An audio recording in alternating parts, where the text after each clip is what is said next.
There are different stripes of influencers. So these guys who are just here are obviously playing at a big league and are a very great way to grow awareness of your business. The vast majority, though, we're going to kind of pivot away from there. They're sort of really the lead of the show. They're the star of the show, and then around all of them, there's sort of the chorus. There's all of the other little micro influencers who touch a nerve or influence a consumer's buying journey when they're looking for you, they're doing shopping for you. And so most of that happens, a lot of that happens in the context of ratings and reviews. So we're going to talk now about, in a very honest, candid way, the things that happen with ratings and reviews. This wouldn't be an important topic. I wouldn't have even written this book. There's a book by the name Manipurated. I wouldn't have written it if it wasn't a thing that mattered to marketing people, right? It's just an academic exercise otherwise to say, well, it's interesting, the things that happen on the internet. Isn't that interesting, but it doesn't really matter. Well, in fact, ratings and reviews really do matter to every single business and every single sector of the economy. 92% of consumers read reviews when they're doing making their purchase decisions. 92%, which is basically, at that point, everyone except our grandmothers. And maybe even some of our grandmothers are looking at Yelp and other sites as they're making their purchase decisions. And that alone may not be all that important or interesting. What is really interesting and kind of the underlying context here that makes ratings and reviews such a thorn in marketers' sides and business owners' sides is, for whatever reason, we've decided to trust them as consumers. We trust ratings and reviews. Research of all different stripes has proven this out. We trust reviews more than our aunts, more than our friends, more than our families. It is the single most trustworthy source of information from the consumer's perspective on the internet. And I don't know what happened to us that we trust stuff on the internet more than like real people. You know what I mean? Like, how did that happen to our society that we go out and look at stuff on the internet and say, that seems true, I'm going to trust that today? It's an interesting, I think, social phenomenon, but it's a very real business problem for all of us, no matter what business we work in. So let's look a little bit at the actual playing field out there. It's just fun to do this. At the end of the day, why not do this and poke fun at some reviews, some reviewers. This is a Yelp review from Cambridge, Massachusetts, a pizza place in Cambridge, and the reviewer says, 1-star review, you know when you were drunk and everything tastes good? I know that feeling. Well, you know when something sucks when you are drunk and it still tastes horrible. That was my experience at this lovely pizzeria. If you're ever in Cambridge, don't go eat here. It probably deserves its 1-star reputation. It is actually one of the worst restaurants on Yelp if you look at a lot of those metrics. Nevertheless, as a business owner, I wouldn't feel good about that if that's what people were saying about my business. Probably some things I could fix there to prevent that from happening. But, this person, it's probably not ironic at all that they have Cartman as their profile pic. They are, though, check the bottom of that profile there. They are Yelp Elite. This is a person who, if you're Yelp Elite, it pretty much means you're in their good graces at Yelp. You have written enough reviews that you matter to them at that point. So this reviewer to the pizza place, had they done the right thing for this customer, could have really helped them. Instead, they got a 1-star review out of them, which probably didn't feel great. I know, so in the course of one day, you may get a kiss and a slap. So certainly that's a slap. You might also get a kiss from a customer. This is a review from, actually, a hotel I've stayed in Fargo, North Dakota. This was not the review I wrote, but I did review it and wrote something similar. It's a Hilton Garden Inn. It's nothing fancy, but they did everything right. It was the staff were wonderful. And that's pretty much what this person said. I enjoyed the cleanliness of the rooms, the professional staff, but overall the ability to relax and sleep well, blah, blah, blah. It was just a very factual review. And in this instance, the thing that the hotel did really well here is there wasn't a critique. They didn't say, the room was clean, but it smelled a little funny. There was no critique in there, but they still took the opportunity to say, thank you. You reviewed us. Certainly, we love your 5-star review, but thank you. We really appreciate that you did that. And that is one of the most beneficial things you can do as a business to foster the customer relationship and get more reviews, is to respond certainly to the good ones, but even in fact to the bad ones. Back to the other end of the spectrum, a one-star review. This is an apartment community. This is an apartment community here in Southern California. And the interesting thing here is, you know, if you're asking yourself whether you should live here, my suggestion would be, for the love of God, no. Now, the thing about this apartment community, they're actually a client of mine, the company that owns them. We have some work to do. Very clearly, we have some work to do to repair the things that are happening. But you don't really think to write a Yelp review about the place where you live. That's just not an intuitive link that you make, like, oh, I've lived here for 5 years, I'm going to review this on Yelp today. What would cause you to have that, to take that leap, to take that action? And so we're looking at, in their case, ways to encourage that behavior, because a lot of people there actually do like living there. They have pool and a great gym, and they do a lot of good things. But, you know, people get kicked out for not paying their rent. Of course, they're going to take the Yelp as a grievance measure. If you are in B2B, you may think, whew, I am free from reviews. I don't have to worry about online reviews for my category, at least not right now. Fortunately, that's not true. G2 Crowd, Trust Radius, they've got you covered if you're in B2B. Reviews are there too, and in fact, a really big part of the buyer journey is done on these sites. If you were at my master class yesterday, we talked about the buyer journey, 70% of it being done before the customer even picks up a phone to call you. And that is absolutely the case in B2B. Obviously, they're doing a lot of research about your platform, your software, whatever it might be, before they even call you. And lastly, the last example I'll share here, healthcare industry. This is one that is a little bit more recent, or it's kind of caught fire a little bit more recently, but healthcare is being really reshaped and impacted by ratings and reviews in a huge way. There's all kinds of platforms, ZocDocs, RateMDs, and in some cases the reason behind that is the way doctors are being reimbursed is being tied to outcomes and satisfaction. It's a whole topic I won't go into here, but if you're in the healthcare business, you know what I'm talking about. So RateMDs, this doctor in Toronto, Dr. Dimitrios Motakis, a couple things I'll say about Dr. Motakis. First of all, if this were my doctor, I would probably give him a 5-star review too. I would look forward to my appointment every single time I went in there. Like, I'm going to see Dr. Motakis today, wonderful. But he is, in all fairness, a cosmetic plastic surgeon. You would expect him to have a good profile picture. What is it about him, besides the fact that he is undeniably handsome, that makes him a 5-star profile on RateMDs with 58 reviews? How did he get to that point? At some point, he has to be saying to his patients, or maybe his office staff is saying to his patients, you know, I really love you as a patient. I would love to have more patients like you. Would you be willing to rate me on RateMDs? It's really invaluable to my business. He has to be doing that, or he wouldn't have that many reviews just based on his looks alone. So another good bit of intelligence there.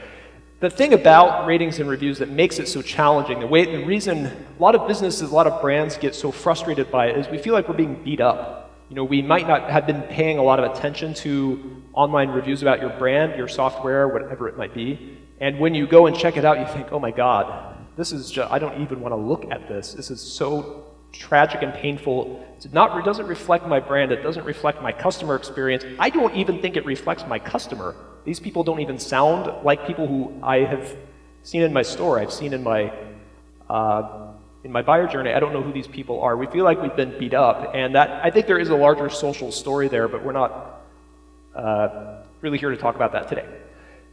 The thing about it for business owners is they feel like they've been pinched. Businesses, brands, agencies, they feel like we've kind of been pinched a little bit by the platforms, Yelp and TripAdvisor, and so forth. So I'm going to pick on those platforms a little bit here. One of my friends, he had a hair salon here in Los Angeles, in Venice on Abbot Kinney, not very far from here.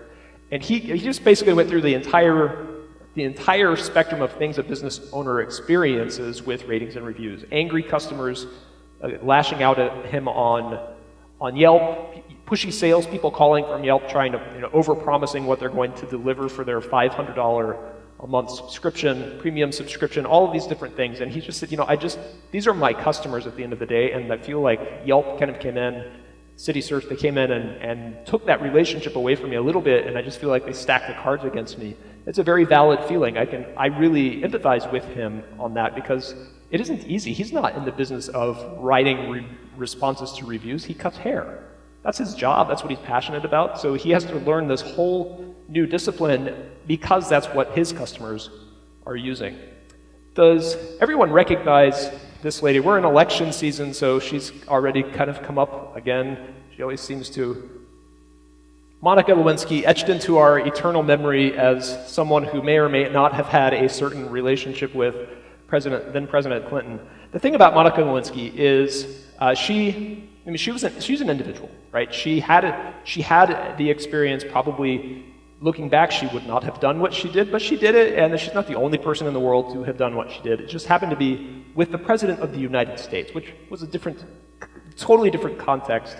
But she wrote a book last year about her experience just as a private individual who kind of went through this public lashing after the facts came out. And I want to read a quote from a talk she gave, a TED Talk. I think it really sort of epitomizes or illustrates what I'm talking about here. So in the talk she says, "Overnight I went from being a completely private figure to a publicly humiliated one worldwide.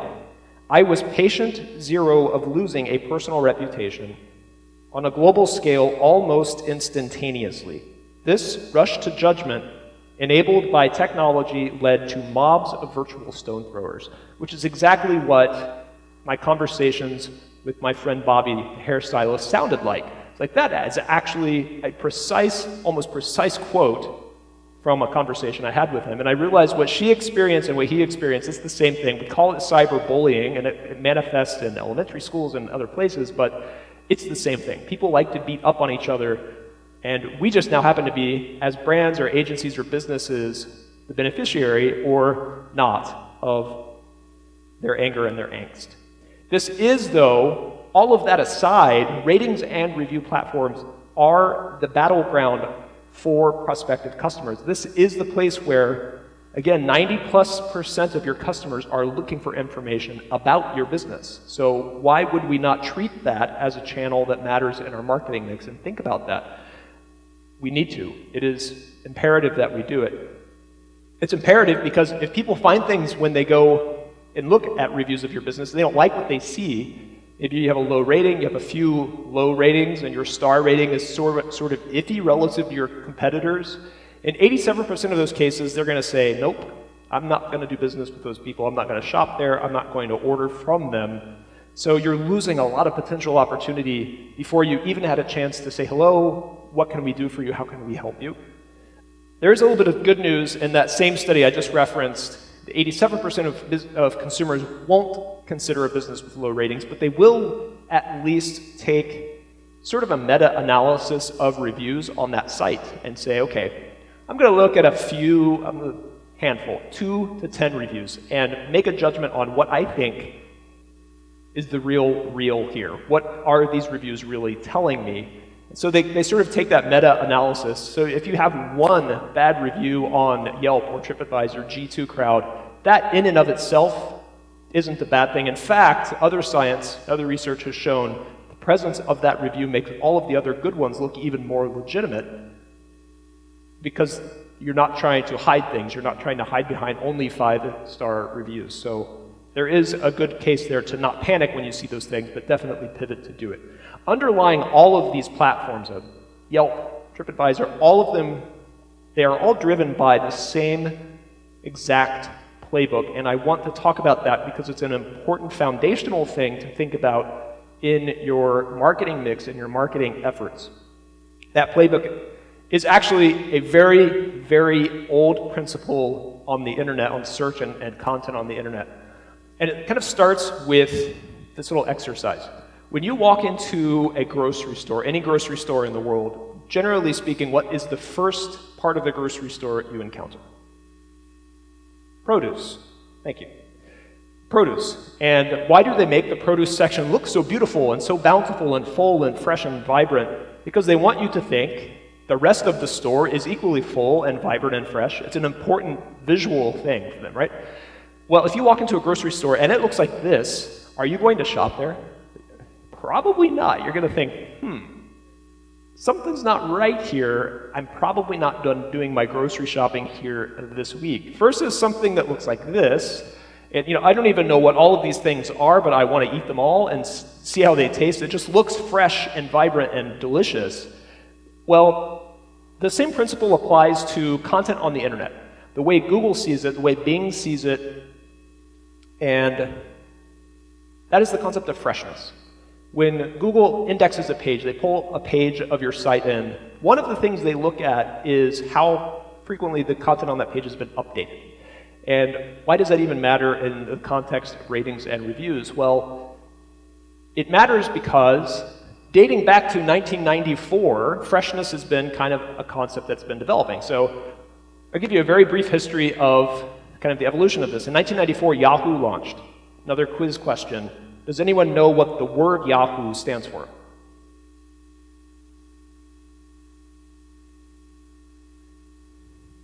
You're going down the right track. It's yet another hierarchical ordinal oracle, or something like that.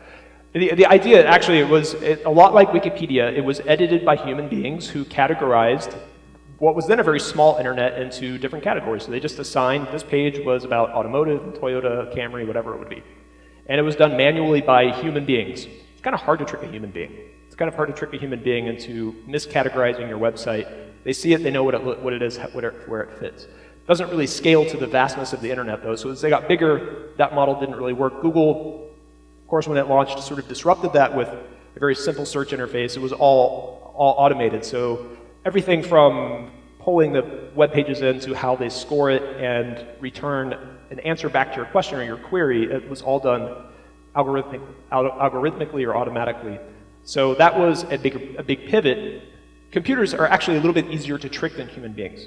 Once you figure out how the computer works or how the algorithm works, you can hack your way into tricking it into your favor. So that happened. A whole industry of people came along and figured out those different hacks. We now know them as black hat SEO people. So a lot of the things you have heard that you should not do were developed by a little cottage industry of people trying to make money off of the internet at that time. So what happened was in 2005, I worked at Google at that time, and I kind of saw this happening with a lot of engineers there. They were trying to figure out how to fix the garbage quality of their search results, all caused really because of the junk content on the internet, trying to trick people into visiting your site, monetizing the site that way.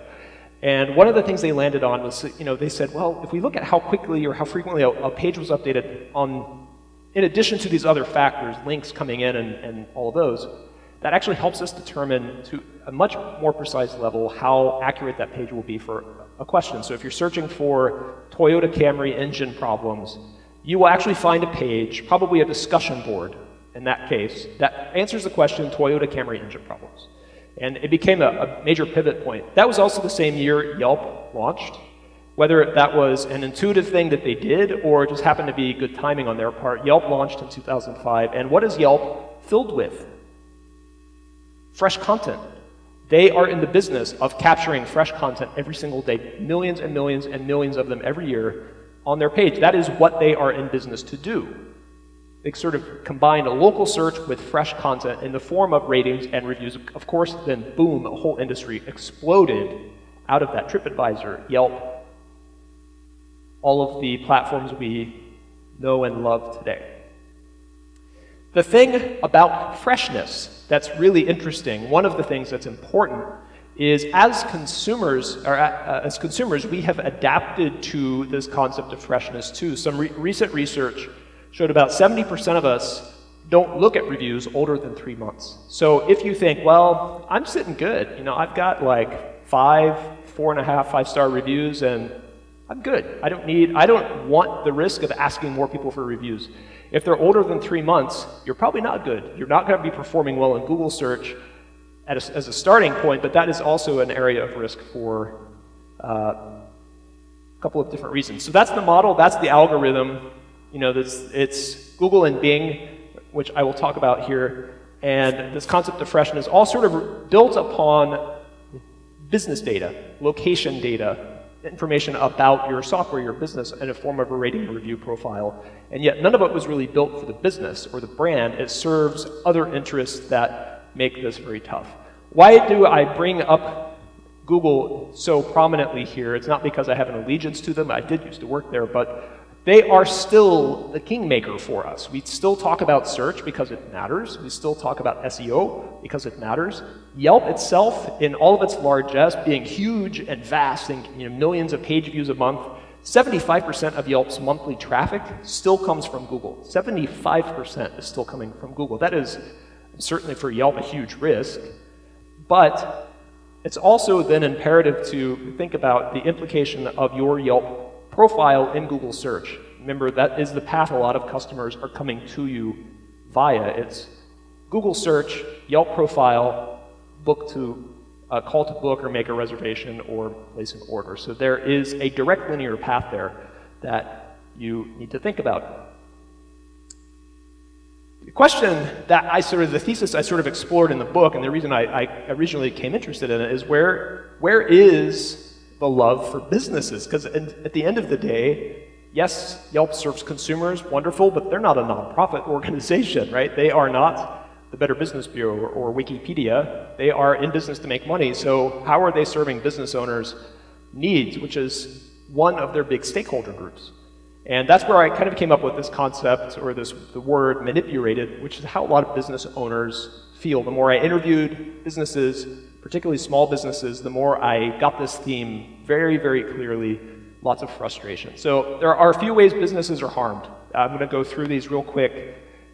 They're important to kind of think about in the context of how you optimize in your marketing efforts. It starts with this concept or this core real issue that there's an inherent conflict of interest with any of the rating and review platforms, any of them really.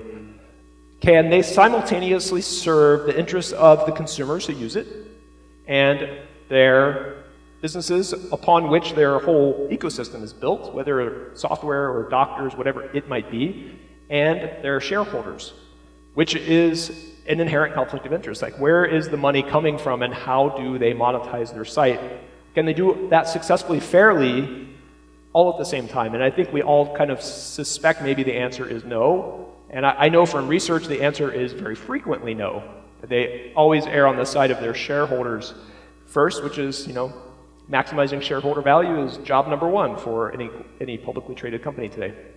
There are three things really that I think the industry has done wrong, and really unfairly impact businesses and brands. I'll go through these: fake reviews, profiteering, and the reputation management industry as a whole. I will kind of talk about specifically what is happening there. So the first one of those is, in fact, fake reviews. Has anyone in this room dealt with fake reviews? Hands always go up. Hands always go up. Fake reviews are not just a perceived problem. It's not just perception. It is reality. When Yelp went public, they disclosed in their public filing that 25% of the reviews that they process are fake. 25% of the reviews are fake. That's a pretty big number. I mean, that is approaching a large amount of reviews, but they don't actually publish those. They say we strain them out, just sort of like the leftover stuff. They never show it to the consumer. An additional study from MIT showed of the reviews active on Yelp, 30% of those reviews are fake. So now they've taken out a quarter proactively, and still 30% made it through that filter and are fake. It's a huge problem. It's a huge problem. I think we all can recognize the fact that it is. And the reason it's so big, the reason it's so prominent is reviews are what drive traffic, right? And it doesn't take much to write one. If you even need an email address, that's all you need. I think we can all figure out how to go write or create an email address in about 19 seconds. And if I asked you all to do it, you could probably all write reviews of this hotel right now while we're sitting in this room, and it would happen. I actually found a couple of individuals who I interviewed who write fake reviews for a living. Their whole job is they're sort of just doing this on Fiverr. It's one of the sites where they sell services, Fiverr.com. This one young lady in particular, she's just very smart. She studied communications and business. She's not a shady character by any means. She's very smart, but she's figured out how to make money off of this particular aspect of the review industry by masking her IP address, tricking Amazon into thinking she's in North Carolina and in Rochester, New York, within the span of a few minutes. She knows how to kind of mask her IP address. She has a whole army of personas that she manages so that this particular review profile is my army mom profile, but this one is my grandfather profile, so they really feel pretty authentic when you read the reviews, like, wow, that really is the military mom, that's the army mom.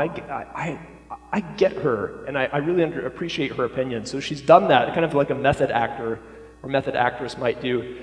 And she very intuitively, quickly figured out a way on Amazon to trick them into thinking her reviews were legitimate. If you buy things on Amazon, when you review it, it gets marked verified purchase. So they know that you bought the thing and now you're reviewing it. Amazon thinks it helps them legitimize their reviews. What in fact happens is businesses are paying her on the back end as part of their little contract to go buy whatever the thing is, so she can mark it as verified purchase. That's really the hack there. So she does all of these things for her clients.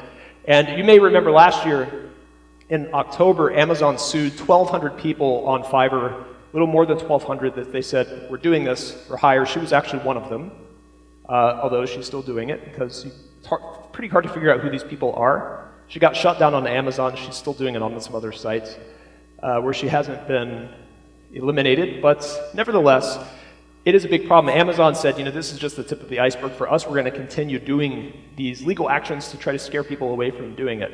One of the things that she said to me, one of the quotes that, she initially said it, I was like, oh yeah, I kind of see where you're coming from. And then I went back and read it again in the transcript. I was like, I don't mean to parse words, but yeah, it's hard for me not to here. My one good review isn't going to make or break a business or a customer.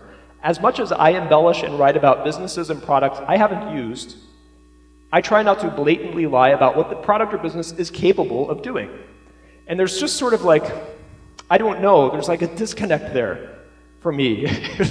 If you haven't used it, I'm not sure you can legitimately say you're not blatantly lying about what it can do or doesn't do, but you know what, if that's your worldview, I'm not here to judge you, I'm just getting information. It is sort of an interesting worldview. She doesn't see what she does as being harmful in any way. She thinks it's helpful, actually, to help businesses grow. At the end of the day, it's a zero-sum game. The businesses will get caught doing this. People who buy, businesses who buy reviews will end up getting caught by Amazon, get kicked off. Not good for them. The people who are actually writing the reviews they're like whack-a-mole. They pop up and come down all the time, and it's a problem for them. They'll eventually get caught too, and they'll be in big trouble when they do. And certainly for Amazon, they see it as not good for their platform. It just delegitimizes the entire thing and makes us all feel bad about Amazon. So that's fake reviews. That is really the scope of the problem with fake reviews. Second one is a feeling of profiteering by sites like Yelp. As businesses, as brands and agencies, we kind of feel like maybe Yelp takes a stiff arm approach to dealing with us that reminds us of this guy. And it's kind of like if he said, I'm going to have a party here at the Lowe's Hotel. It's going to be like a town hall about your product, actually. I'm going to do one about your business. And I'm going to invite all the people I know. I have a million followers. They're going to come in and we're going to talk about your business. If you would like to talk to them, you're going to have to pay me. If you don't want to pay me, you can just stand in the back of the corner quietly and just watch what happens. I can't promise how it's going to go. It might not go great for you. It feels very, very shady when it's described that way, but a lot of small business owners in particular reported this feeling to me. A Yelp rep will call them and give them almost verbatim that kind of sales pitch. You're on Yelp, you've got a profile. I don't really know. If you paid us, we could probably help you get more reviews and make sure you're being very proactive about your review profile. But if not, I just don't know how it's going to go. It might not go great. It feels like something fishy is going on there, and there are differing reports of like they called me, I didn't pay them, and now my star rating went down by 1. I don't know if Those cases are true or not, but it certainly feels shady as a business, and it wouldn't make me happy, like you're trying to take my money. No, I'm not going to pay you. And in sales, we would call that fear-based selling. If you don't do this thing, I can't promise you what's going to happen. It might not go great for you. Maybe you should just sign here right now. The problem goes away. And it doesn't feel good when it happens to you. It does feel like someone's taking your lunch money. And it kind of goes back to that conflict of interest thing. The thing about it, as a business, as a brand, it doesn't feel good when it happens to us, but also causes a knee-jerk reaction. And it's sort of like, screw Yelp. I'm not going to deal with those guys. They're shady, they're awful, evil people. And I totally empathize with that feeling, but the real problem is that is actually where your customers are. If they're not on Yelp, they might be on TripAdvisor or G2 Crowd or RateMPs, whatever it might be. So you're sort of shortchanging your opportunity to grow and thrive to a degree by not playing their game. But you don't have to play their game in that way. The third and final one I'll talk about then here is reputation management, the reputation management industry. And I don't paint with too broad of a brush stroke here because I actually work in reputation management myself, as some of you may as well. There are differing shades of gray and black and white in this industry, though, so let's talk about really the shades of gray, which are kind of the problem areas. I actually came across, I suspected I would, and I was sort of sad when I actually did come across a blackmail scheme that I saw happen. This was a group of friends of mine in San Francisco. They're photographers, like wedding baby photographers, independent businesses, sole proprietors, just them. And what happened was someone emailed them and said, hey, I want to book, I'm interested in booking you for my wedding, and what are your rates? Are you available on this date? And so of course the photographer says, great, here's my rate sheet, and yes, I would be available that night. I'd be happy to talk with you further. It never heard back. A few weeks later, they did get a response back from the person that said, I decided not to go with you, but anyway, I work in the reputation management industry, and I heard this crazy thing that photographers are being targeted with fake and negative reviews and stuff, and I just heard that was happening. If that ever happens to you, you can call me. I know how to make those go away. So you can call me and I'll help you make those reviews just disappear. And if you know anything about the internet at all, you don't just make reviews disappear. That's not a thing that you can do almost ever. Unless you wrote the review, you don't make it disappear. But an average business owner or brand or agency, they may not know that. So like, oh, that's weird but interesting. Okay. A few weeks after that, they got an email from a totally different email address, totally different person that said, I was at a wedding and you were the photographer, and you made my aunt trip over you, and I'm just going to get all of my friends to write really nasty reviews of your photography business unless you give us 50% off the next time or do some other things. There were a few different threats. And of course, the photographer at that point, how many reviews do you think a photographer could possibly get in the span of 1 week? Their total opportunity might be like 5, if they had a good week, right? They might have done 2 weddings and they get 2 reviews. So 1 bad review could actually be very damaging to their business, let alone like 5 or 10. So of course they're going to be like, shit, I don't know what to do now. That's kind of curious, but I remembered that person had emailed me a few weeks ago. Maybe I should call them. None of them did, fortunately. They were members of they're members of a group of photographers, ASMP. They're a professional photographer group, and one of them mentioned it during one of their monthly meetings. Said, this weird thing happened. Anyone heard of this? And someone else said, yeah, that thing totally happened to me too. And so they were able to connect the dots and figure out it was totally a scam. But this stuff really happens, and people are trying to prey. It mostly affects, of course, small businesses. They're a little more vulnerable to that than it would be if a brand or an agency who could know that already that's just a total scam. But nevertheless, these things happen. If they don't do that, not all of them do that, of course. Not all SEO and reputation management companies are evil by any means. Some of them are great. Some of them are just very overpriced. Like, you could do what they do with 5 minutes of research, maybe a Moz account and some elbow grease.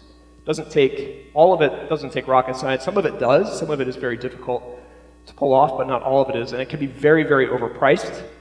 It might also just, frankly, be bad advice. They might not be giving you current advice or current standards, and that alone could be damaging. You're not going to know that unless you ask the right questions of them, because you don't know what they're going to do for your business. If you did, you would do it yourself, right? And that's kind of some of the the varying degrees of bad that that industry looks like can be like pure evil to modestly evil, depending on the day and the shade of gray that you're thinking about. So that's really the different ways I saw the reputation management industry and these other aspects just kind of letting businesses down. And as an industry, I think we need to kind of fight back against this a little bit and force it to do better. If we don't demand more standards, this happen in advertising, right? I mean, that's why we have the Internet Advertising Bureau, and happen in direct media. That's why we have the Direct Marketing Association. If we don't demand standards from the ratings and reviews industry, it'll never happen. They'll just continue to take money out of our pockets. So there are 5 quick ways to get started kind of making the most of the opportunity. The first is knowing what review sites matter to your business. That, of course, is important. If you don't have unlimited time to do this, and I don't think anyone does, you need to know where to put your efforts, where to put your energy. So you can get that from your Google Analytics. You can get that from just asking people, where did you find me? How did you find my business today? But you need to know what sites demand your attention most, so you know where to put your energy and your effort. When you get a review on that site, whether it's good or bad, make that thing count. Do something with it. Thank them or offer, some kind of compromise if they had a bad experience. Every one of those reviews is a story that will persist with you for the duration of that website, but potentially for the duration of life. I mean, it's going to be there for a very long time. So you need to take the perspective of it being a story and say, how do I not necessarily make this look the best for me, but make the most of this opportunity? And I want customers to know how much I really do love my business, so I need to do that above all else. Make every review opportunity count. The next one is back to that concept of freshness. As much as we don't want to play Yelp's game or TripAdvisor's game of getting traffic to their site, right now, that is really the best way for us to make the most of the opportunity as businesses, as brands. And the way we do that is to foster and encourage reviews on those platforms and say, I love you, and I would love to have more customers like you. Would you be willing to review me on, insert your priority sites there? Some businesses, of course, do this on their own website. Hotels have reviews on their own website, which is wonderful. If you have enough traffic on your website, go for it and kick those other sites to the curb by all means, but not all of us have that opportunity, so that is important no matter where the reviews live. The fourth one is show off. When you get reviews, don't be shy about the actual review itself. Show it off. Put it on Facebook and say, I got a review from one of my favorite customers this week, and she gave me a 5-star rating. I was so delighted and so proud. Or whatever you want to do with it. But you can put it in your email newsletters. I see some companies, they do that. They'll put customer of the week or review of the week just to reinforce that we're paying attention to what you say, and we actually really care about what you say. So keep it up, and we will, maybe feature you too. And then, not in every case are things going to go great for the business. If they don't, you have to know when to ask for help and where to ask for help. One of my favorite resources for the marketing community as a whole is inbound.org. You guys familiar with inbound.org? You should sign up for it. I think it's free. It's basically a discussion board of marketers. And a lot of times you can solve some of those shady things that happen. You can find someone on Inbound that has researched it, dealt with it, and they know how that thing works. And not only put yourself at ease, but you might actually fix the problem. You might be able to convince Yelp to take that review off, or whatever the case might be. Of course, in some cases you are going to have to call a lawyer, but that's almost never the right answer. Sorry if you're in legal, but that is almost never the right answer in this case. It has, time and time again, it just hasn't really worked successfully. And the last one really is to make this a habitual thing. I developed this code of conduct, which you can grab here. I think it's on my website too. I made this into a PDF, but it's basically treat it like brushing your teeth. Do it every day. You don't have to do it twice a day, but do it every day. Take it seriously, and as much as we might dislike the platform, you love your customers, so the platform is just the mechanism, it's the medium, right? Don't take reviews personally, even though it may feel like it is a personal attack. Don't take it personally.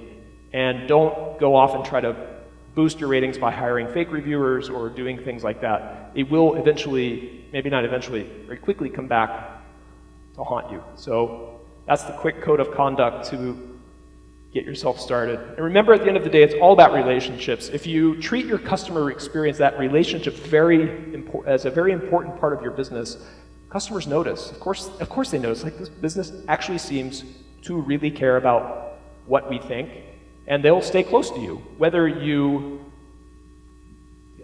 develop something that's amazing, they keep it in their pocket, or they just feel like they love you because you listen to them and you answer them, they will stay close to you.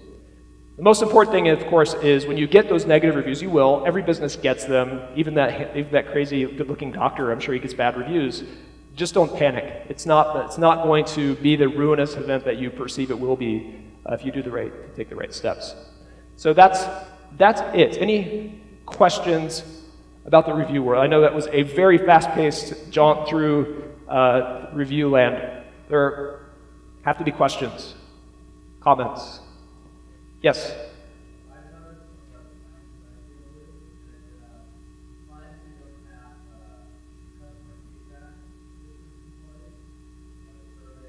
Yep.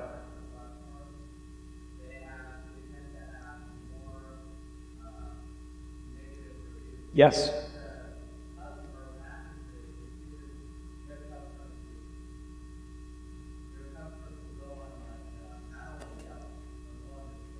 Mm-hmm. Yep.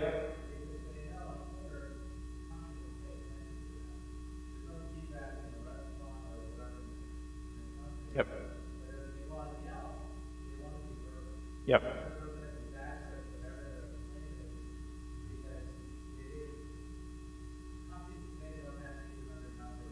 Right.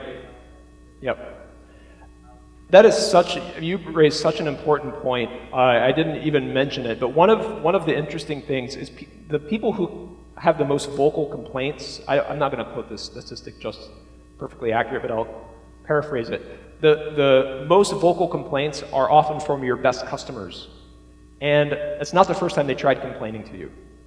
They've just now gone on stage. Now whether they tried mentioning it to the server or the host at the front door that they couldn't find parking, or it's too cold in here again, or it always smells like grease in this restaurant, the things that maybe you could fix. It's not the first time they've had that complaint. They just feel like you didn't hear them, and you didn't make it easy for them to seek you out. There's not an email address like complaints@restaurant.com or something.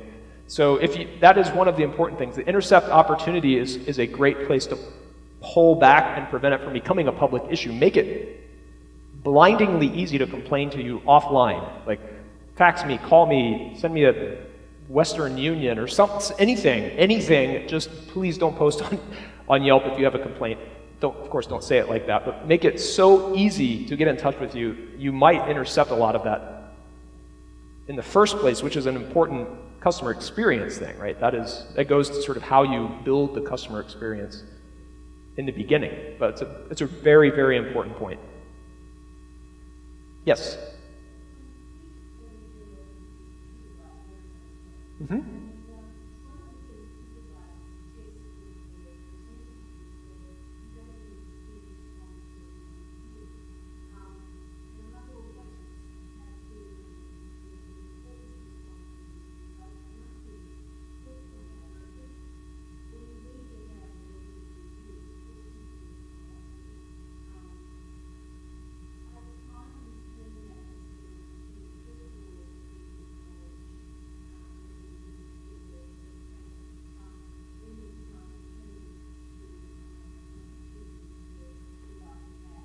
Mm-hmm. Mm-hmm.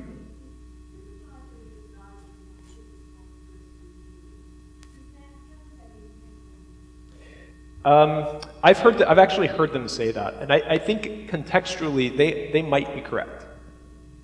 If you're a hotel, it's a fairly large hotel, you could get like 15, 20 reviews a day, especially if you had a big event or something. Like this one, all in digital marketing, so there may be like 15 or 20 Lowe's reviews that go up. And it actually is kind of hard to respond to every single one of those empathetically and in real time. I think for a lot of hotels, they perceive it makes them look needy or something. So TripAdvisor does coach. I've heard them say it. Like maybe certainly complaints always address those, but the positive reviews, maybe you don't reply in every case. So I think contextually on TripAdvisor, I might somewhat agree with them.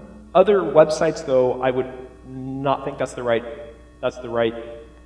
best practice to take. On Yelp, I think it's good to reply to every review, good or bad. Just say thank you, we appreciate it, and that certainly would be true on if your doctor or whatever his name was, Otake's reply to reviews there. Those are places where the volume is lower but the impact is higher of each one.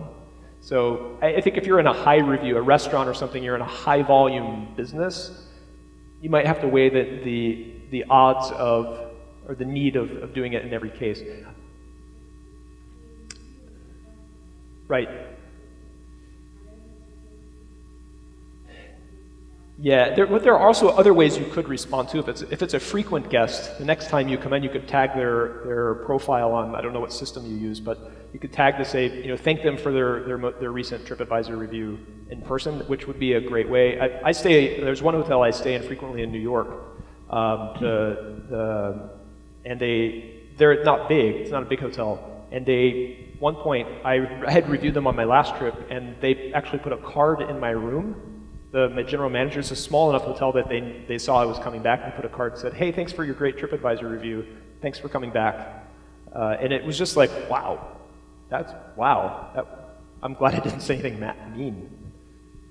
So there are different ways you can reward the favor of a good review, or any review. Last question? Always helpful. Almost always helpful. Not so much in the context of the problem. If it's a problem you could fix, great. I mean, if it's like, ooh, yeah, you're right, that was bad, I fixed it, that's a great resolution. It's the way you respond to it that is probably the bigger story there. So if it's a particularly thorny issue, really attack the issue and say, a lot of restaurants have issues with parking in Santa Monica. That's a common issue. So if people continue to complain about that, they know they can't fix that, and they can't make parking, but they can be empathetic in their response.